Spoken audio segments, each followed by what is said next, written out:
வணக்கம். இன்று தமிழ்நாடு முதலமைச்சர் ஜோசப் விஜய் டெல்லி பயணம் மேற்கொண்டிருக்கக்கூடிய நிலையில் முதலாவது இந்திய பிரதமர் நரேந்திர மோடி அவர்களை நேரில் சந்தித்து வாழ்த்து பெற்றார். அப்போது தமிழகத்திற்கு தேவையான பல்வேறு கோரிக்கைகள் அடங்கிய ஒரு கோரிக்கையானது வைக்கப்பட்டிருந்தது. இதைத் தொடர்ந்து தற்பொழுது மத்திய நிதித்துறை அமைச்சர் நிர்மலா சீதாராம் அவர்களை தமிழ்நாடு முதலமைச்சர் ஜோசப் விஜய் அவர்கள் நேரில் சந்தித்திருக்கிறார். அதாவது 2026 சட்டமன்ற தேர்தலில் வெற்றி பெற்ற பிற்பாடு அவர் முதல் முறையாக டெல்லி பயணம் மேற்கொண்டிருக்கக்கூடிய நிலையில் இன்றைய தினம் அதாவது இந்திய பிரதமர் நரேந்திர மோடி மற்றும் நிர்மலா சீதாராம் மற்றும் உள்துறை அமைச்சர் அமித்ஷா உள்ளிட்டோரை நேரில் சந்திக்க இருக்கக்கூடிய நிகழ்வானது பட்டியலிடப்பட்டிருந்தது. அப்பொழுது நிதி அமைச்சரை நேரில் சந்தித்த தமிழ்நாடு முதலமைச்சர் ஜோசப் விஜய் அவர்கள் பல்வேறு கோரிக்கைகளை வலியுறுத்தினார்.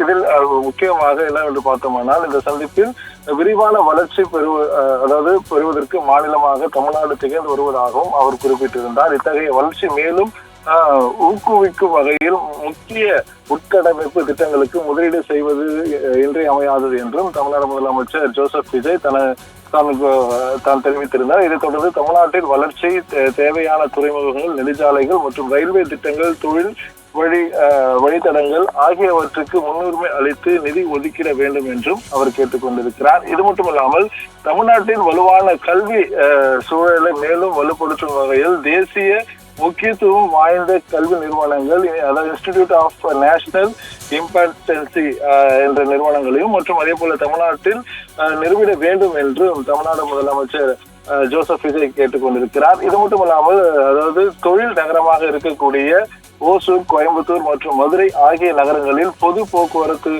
மேம்படுத்தும் வகையில் அதுக்கான திட்டங்களையும் ஏற்படுத்த வேண்டும் என்றும், மெட்ரோ ரயில் திட்டங்கள் செயல்படுத்துவது தேவையான நிதி ஒதுக்கிட வேண்டும் என்றும் தமிழ்நாடு முதலமைச்சர் ஜோசப் விஜய் இன்றைய தினம் மத்திய நிதித்துறை அமைச்சர் நிர்மலா சீதாராமனிடம் கேட்டுக் கொண்டிருப்பது குறிப்பிடத்தக்கது.